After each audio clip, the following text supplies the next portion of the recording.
Hi hello friends, welcome to our YouTube channel. Non veg తినలేని టైంలో ఏమైనా స్పైసీగా మంచిగా తినాలి అనుకునే వాళ్ళ కోసం అయితే ఈ కర్రీ అండి. అదే పనస ముక్కల కర్రీ అనమాట. మన పెళ్ళిళ్ళలోనే అది తినుంటాం. ఇంట్లో అయితే నేనైతే ఫస్ట్ టైం ట్రై చేస్తున్నాను అండి. మార్నింగ్ పనస ముక్కలు అమ్మ వస్తే ఒక 1/2 kg వరకు తీసేసుకున్నాండి. చక్కగా అవన్నీ ఉప్పు పసుపు వేసి ఒక్కసారి విజిల్ కాదండి, మామూలుగానే ఉడకపెట్టానమాట. ఉడకపెట్టిన తర్వాత కుక్ అయిందో లేదో చెక్ చేసుకుని పక్కన అయితే ఫిల్టర్ చేసి పెట్టేసుకున్నాను ఫ్రెండ్స్. ఫిల్టర్ చేసి పెట్టేసుకున్న తర్వాత అందులోకి 2 ఆనియన్స్, ఒక టమాటో కూడా కట్ చేసి పక్కన పెట్టుకున్నాను అనమాట.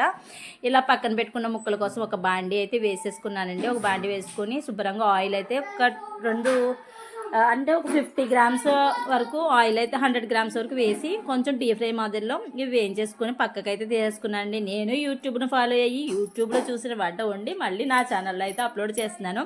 సో ఇలా చాలామందే చేస్తూ ఉండుంటారు, నేను కూడా అలానే చేశాను. తర్వాత అదే బాండీలో మనం కట్ చేసుకున్న ఉల్లిపాయలు అండ్ పసుపు ఉప్పు వేసి గోల్డెన్ బ్రౌన్ కలర్ వచ్చేంత వరకు ఉల్లిపాయలు వేయించేసుకోవాలండి. తర్వాత మనం కట్ చేసుకున్న టమాటోని కూడా యాడ్ చేసేసుకుందాం ఫ్రెండ్స్. ఈలోగా నేనైతే మసాలాను కూడా ప్రిపేర్ చేశాను. నా మసాలా స్కిప్ చేశాను, తీయడం మర్చిపోయాను అనమాట.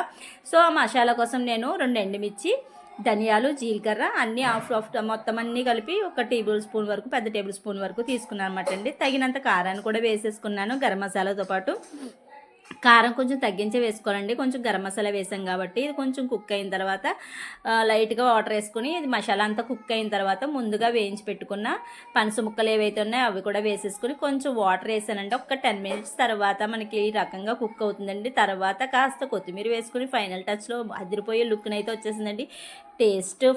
ఫ్లేవర్ అయితే అదిరిపోయిందండి. టేస్ట్ అయితే ఇంకా అదిరిపోయింది. ఫస్ట్ టైం వండినా చాలా బాగా వచ్చింది. అందులో లొట్టలు వేసుకుని తినేసారు. మీరు కూడా ఒకసారి ట్రై చేసి మీకు ఎలా వచ్చిందో మరి కామెంట్ సెక్షన్లో కామెంట్ చేసి మరి థ్యాంక్ యూ ఫర్ వాచింగ్.